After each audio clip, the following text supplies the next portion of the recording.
Mega Noticias con Paco Ramírez.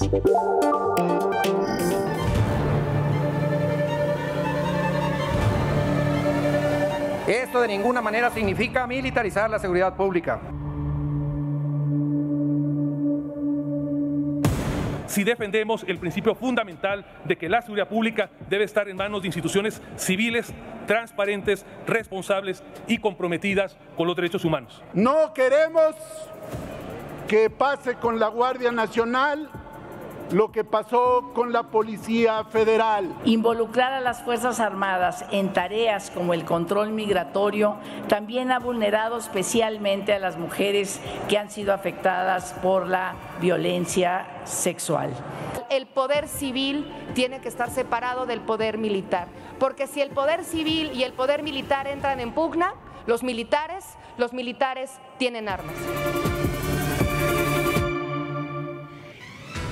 Así el choque de opiniones, pero ya está aprobada la reforma de la Guardia Nacional. Nuevamente Morena y los partidos aliados avanzan sin contratiempos, pero entremos al debate. Es cierto, las diferentes políticas de seguridad de algunos de los organismos policíacos han fracasado hasta el momento. Es cierto que los diferentes cuerpos policíacos han sido penetrados por grupos criminales corrompidos, pero no todos los militares están libres de pecado. Sin embargo, hoy por hoy la Guardia Nacional es lo que tenemos y a partir de ahí, la presidenta electa y el Gabinete de Seguridad tendrán que resolver el día a día el pendiente más grande y no solo de este sexenio, sino de los mandatarios también del PRI y del PAN, la seguridad. Ahora bien, ¿México está en camino hacia la militarización? En minutos las respuestas con nuestros invitados. Primero, Jorge Chaparro, ¿qué pasa en la Cámara de Diputados? ¿Qué tal? Yoli, te saludo con muchísimo gusto. Bueno, pues ya fue aprobado en lo general y en este momento se discute en lo particular, pero si me permites, se encuentra con nosotros la diputada Margarita Zavala del Partido Acción Nacional para conocer sus primeras impresiones respecto de lo que ha sido esta discusión en la Cámara de Diputados sobre la reforma a la Guardia Nacional. Y si tienes alguna pregunta, con gusto, pues espero que nos la responda. Diputada, muchísimas gracias por esta entrevista. Preguntarle primero, bueno, pues, ¿cuál es la impresión que deja esta aprobación de la Guardia Nacional o de la reforma a la Guardia Nacional? Bueno, primero hay que centrar el debate que la discusión no es que quienes queremos más al ejército. Creo que todos lo queremos como una institución. En el grupo parlamentario al que pertenezco y en la propia oposición, todos juntos, hemos señalado la importancia del ejército, de las Fuerzas Armadas. Yo en particular tengo un especial aprecio a la Armada de México, al Ejército, a la Fuerza Aérea. Y en realidad se centra en si vamos a sobrecargar a las actividades del Ejército y lo que significaría darle la entrada a todas las actividades, a la vida diaria, a la investigación, junto con el Ministerio Público de delitos.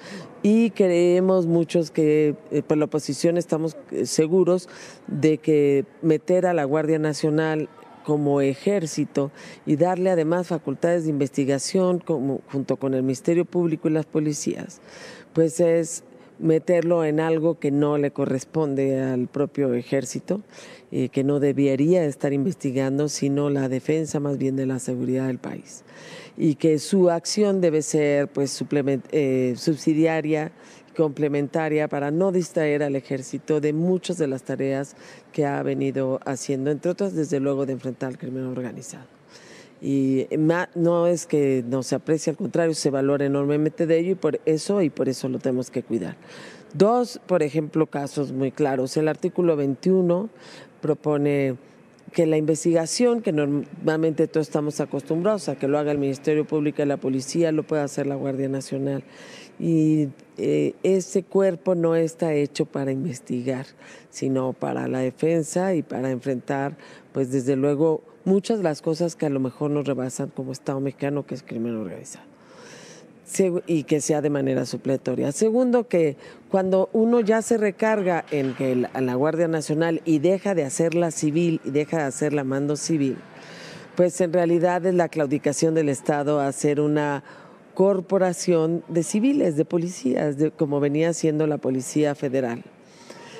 Tercero, que si tú la adscribes a la Sedena, pero además haces que la Secretaría de Seguridad Pública y Ciudadana sea la que haga la estrategia nacional, pues nos parece una confusión que va a redundar en contra de la propia Guardia Nacional y en contra de los propios ciudadanos y de esta confusión que puede traer. Hay otra parte que es muy preocupante, el 129 constitucional, lo han señalado expertos, lo han señalado personas como el exministro José Ramón Cosío, y señala en tiempos de paz pues el ejército solo puede estar pues en cosas de disciplina militar, y sin embargo la reforma viene para que esté en cualquier cosa que diga la Constitución y cualquiera de las leyes que emanen. Entonces, en ese sentido da carta abierta a la intervención en todos los órdenes, y me parece que eso es en contra del propio ejército y del propio sentido de seguridad y de certeza también. Y por eso, pues, aún con nuestras posiciones, pues el oficialismo votó en lo general a favor. Yoli, no sé si tengas alguna pregunta, Yoli. Le agradecemos a Margarita Zavala. Muchísimas gracias y buena noche para ti, Jorge. Muchísimas gracias. Al contrario, espero que haya quedado muy claro. Y bueno, ahorita estamos en las reservas y por eso apenas está empezando. Muchas gracias. Muchísimas gracias, Yoli. Gracias a ti, Jorge. Vámonos con Ricardo Mejía Verdeja, diputado por el PT. ¿Y quién mejor que él como ex subsecretario de Seguridad y Protección Ciudadana, con la experiencia, el conocimiento, la trayectoria? Gracias, Ricardo, por privilegiar al auditorio de Mega Noticias. Bienvenido. Tienes el micro cerrado, Ricardo.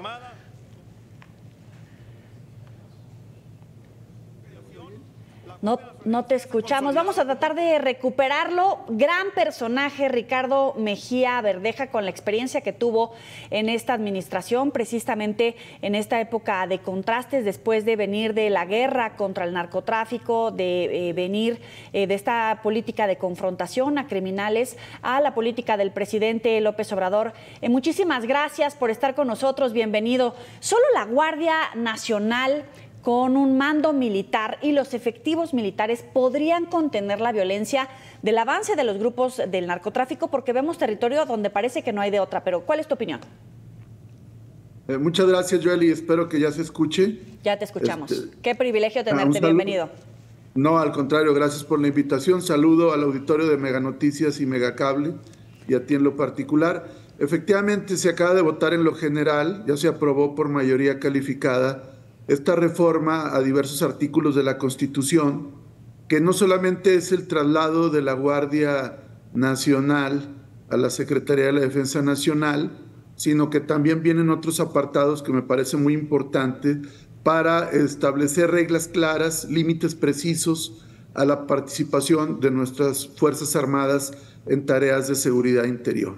Actualmente hay varios vacíos normativos, tanto en la Constitución como en las leyes, y lo que se busca es dar claridad, transparencia, precisión a lo que debe ser la intervención de nuestras Fuerzas Armadas.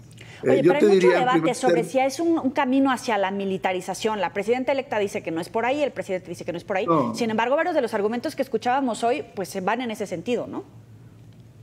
Sí, mira, la realidad es que este ejército, primero, es un ejército de paz, y segundo, el comandante supremo de las Fuerzas Armadas, que tiene la posibilidad de disponer y dar órdenes directas a todas las Fuerzas Armadas del país, donde estaría ya desde luego el Ejército, la Fuerza Aérea, la Armada de México y la Guardia Nacional, pues es precisamente el presidente de la República, y lo será el día de mañana la doctora Claudia Sheinbaum.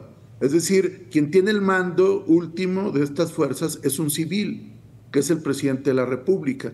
Por otro lado, hay un gabinete de seguridad donde concurren los mandos militares y la Guardia Nacional, secretario de Seguridad y Protección Ciudadana, y que es presidido por el presidente de la República, y ahí se toman las decisiones más relevantes que aterrizan luego ya las fuerzas de seguridad. Sí. Esto es muy importante porque este modelo, Joely, se reproduce también en los estados y en las regiones del país. Es decir, esto establece que el liderazgo de las decisiones de seguridad lo tienen civiles, pero la operación, por su capacidad, por su institucionalidad y por su compromiso, lo tienen efectivamente las Fuerzas Armadas. Ricardo, a ti te tocó el periodo de gobierno de la actual administración. Tienes la experiencia y el conocimiento de cómo se manejaban, evidentemente, todas las reuniones del Gabinete de Seguridad.